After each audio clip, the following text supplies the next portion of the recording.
শুরু হয়ে গিয়েছে ভোটের কাউন্টডাউন, আর এরই মধ্যে দলীয় কার্যালয় অর্থাৎ কংগ্রেস দলীয় কার্যালয় অফিসে এসে প্রায় 40টি পরিবার তৃণমূল ছেড়ে কংগ্রেসে যোগদান করলো। আর এই যোগদানের পরেই তারা জানাচ্ছেন, একদিকে তৃণমূলের লাগামহীন দুর্নীতি, অন্যদিকে বহিরাগত প্রার্থী।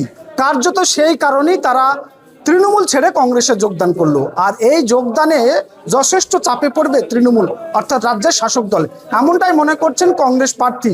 অন্যদিকে কংগ্রেস প্রার্থী শাহনাজ বেগমের দাবি, সব সময় সব রকমভাবে মানুষের পাশে থাকবে অধীর রঞ্জন চৌধুরী, এবং কার্যত দলীয়ভাবে আমরা থাকব, অর্থাৎ পুরনো কর্মী এবং নতুন কর্মীদের নিয়ে একসঙ্গে পথ চলে এবং আগামী বিধানসভা নির্বাচনে তাদের ভোট দিয়ে জয়যুক্ত করার আহ্বান জানালেন তিনি। আর এই প্রসঙ্গে কি বলছেন তিনি, শুনে নেব তাদের বক্তব্য।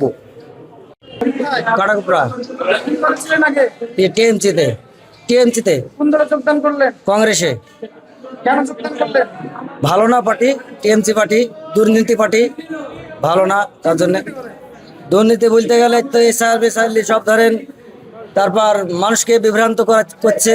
তার জন্য টাকা পয়সা ধরেন কোনো কাজ নাই দেশে, তার জন্য এইসব ব্যাপারে 40 জন পরিবার আজকে যোগদান করেছেন। এমন অসংখ্য পরিবার যোগদান করবেন, কারণ তৃণমূল কংগ্রেস যে পার্টিটা এখানে রয়েছে সেই পার্টিটা অ্যাকচুয়ালি কোনো পার্টি নয়, এটা একটা কোম্পানি। এই কোম্পানির দুজন মালিক, পিসি এবং ভাইপো। ফলে এই পিসি ভাইপো মালিকের কোম্পানিতে এরা কাজ করবে না। এরা জানে যে জাতীয় কংগ্রেস এদের পরিযায়ী শ্রমিকদের যখন বিপদে পড়েছে তখন তাদেরকে বাঁচিয়েছে অধীর রঞ্জন চৌধুরী। এ প্রান্ত থেকে ও প্রান্ত, উড়িষ্যা থেকে পানিপথ ছুটে গেছে পরিযায়ী শ্রমিকদের বাঁচাতে সেই অধীর চৌধুরী।